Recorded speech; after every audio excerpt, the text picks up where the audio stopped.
The Tony Hawk's Pro Skater 3 and 4 remake drops in July, and there's already controversy brewing. In 2025, we're getting remakes of remakes and remasters of remasters, and studios are still finding ways to fuck them up. Tony Hawk Pro Skater 4's open-level career mode, you know, the thing that made it revolutionary, is mysteriously missing. Out of pure boredom and driven by unresolved anxiety issues, I started thinking to myself, and here's where it gets interesting. What if this isn't just some random design choice? What if the entire remake is based on the wrong versions of these classic games?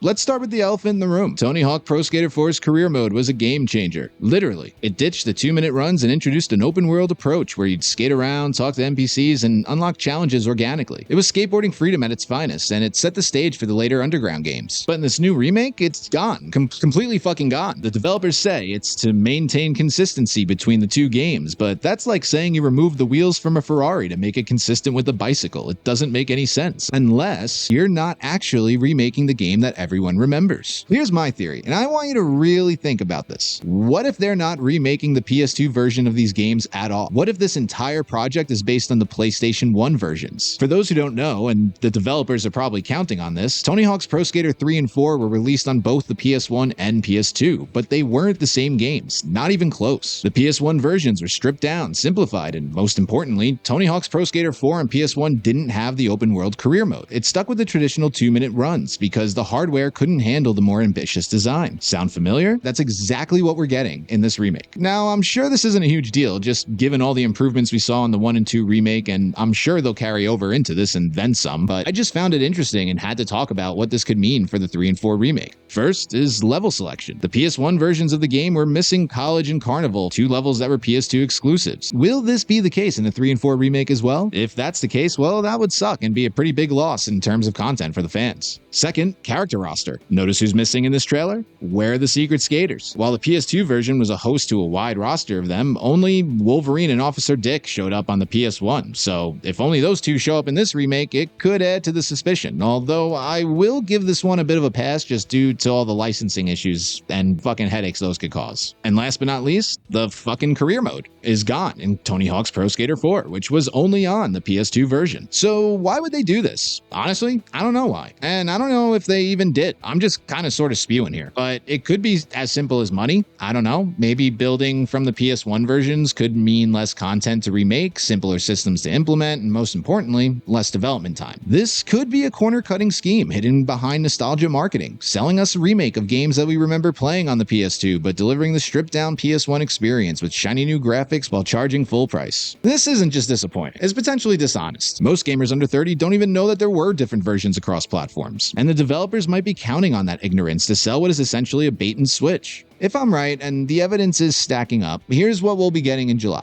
Graphically updated versions of the inferior PS1 games, no open-world career mode in Tony Hawk's Pro Skater 4, a reduced character roster across both games, none of the expanded Create Park features, no online capabilities, and no time of day effects in Tony Hawk's Pro Skater 4's levels. All while they market it with footage and screenshots carefully selected to make you believe that this is the definitive version of these classics, and they very might end up being amazing. I don't know. But this kind of speaks to a larger problem in gaming today. Corporations exploiting nostalgia while delivering the bare minimum. Starts to remind me of the 13 remake, like god-awful Turok remaster. They know we'll buy it because we're chasing that feeling we had 20 years ago, but instead of recreating that magic, sometimes these companies are looking for ways to maximize profit while minimizing effort. The Tony Hawk series deserves better. We deserve better. These weren't just games, they were true landmarks that influenced a generation of skaters and gamers alike. If it turns out this remake is watered down, it won't just be disappointing, it'll be downright disrespectful to the legacy of what these games meant. To reiterate again, I have absolutely no proof that this is the case. Thought just literally popped in my head and I didn't have anywhere else to talk about it, so before you pre-order Tony Hawk's Pro Skater 3 and 4 Remake, ask yourself, are you getting what you think you're getting? Or are you paying premium price for the budget version of these classics? Maybe it's best to sit and wait this one out. If you agree with me or don't agree with me, feel free to comment below. And if I'm wrong, I'll be the first to admit it. And honestly, I hope I am, and that the game ends up being fun as hell, because then we all win. I really loved playing these games as a kid, and I really hope that this is as good as the 1 and 2 remaster, but something just doesn't seem right with this one. If you enjoyed the video, smash that like button, hit subscribe for more gaming-related content such as this, and let me know in the comments if you spotted any other evidence supporting or debunking this theory. Until next time, stay neat.